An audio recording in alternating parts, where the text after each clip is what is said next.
But card artistry, just like other theatrical forms, music and dance, has its own styles, its own classics, its own genres. I'm going to start my show tonight by doing the same effect in 3 different ways. First, in the flashy American style, you'll all remember from the 1970s.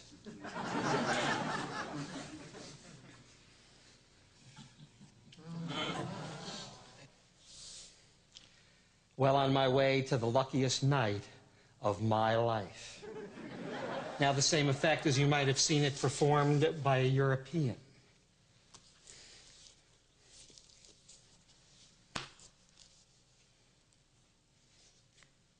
Ooh. An old Meters tune, Just Kissed My Baby, going back for number 2. Think about how much better this might look with a frilly shirt or a bow tie.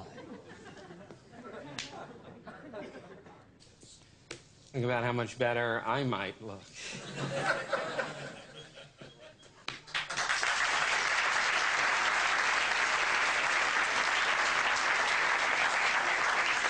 Now the same effect as you might have seen it performed in a drawing room, very much like this one at the turn of the century.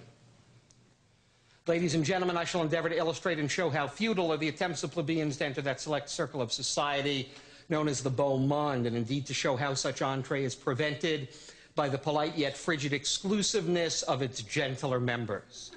Let us assume it is the occasion of a public reception. Our table the hall, our deck the common herd, and we would fittingly select the 4 queens as representing the feminine portion of the smart set. Now, as would naturally be the case, I shall besiege these high-strung patrician ladies with attentions from the lower orders, which these next 12 cards shall represent. I shall start by placing 1, 2, 3 commoners on Her Majesty the Queen of Hearts. The next 3 outsiders on the Queen of Diamonds. And though the mention or notice of all these suitors is equally abhorrent to the grandes dames, I shall treat them alike by placing on the Queen of Spades 1, 2, 3 more rank outsiders. Finally, the last 3 who have been closest to the bottom, therefore least crowding and most deserving to proffer their homage on the Queen of Clubs. Ladies and gentlemen, as you have seen, I have brutally taken advantage of these tenderly nurtured and unsophisticated young creatures by placing them in positions which must be extremely galling to their aristocratic sensibilities. Can they endure? Can they endure? Yes. Yes. Indeed they can. Having some knowledge of the marvelous subtlety, resources, and finesse of the sex, I feel confident these women can, with tact and discretion, easily elude their persecutors and form a more congenial coterie amongst themselves. Watch first the Queen of Clubs. Watch her as she turns her back on the suitors and then goes to Windsor for the weekend.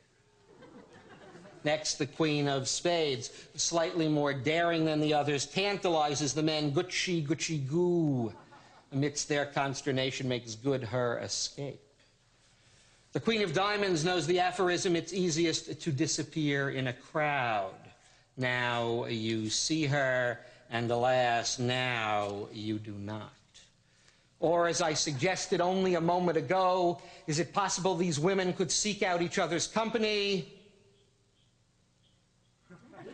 The fatal vanity of the sex could prove me correct. That's 1, that's 2, that's 3, and that's 4.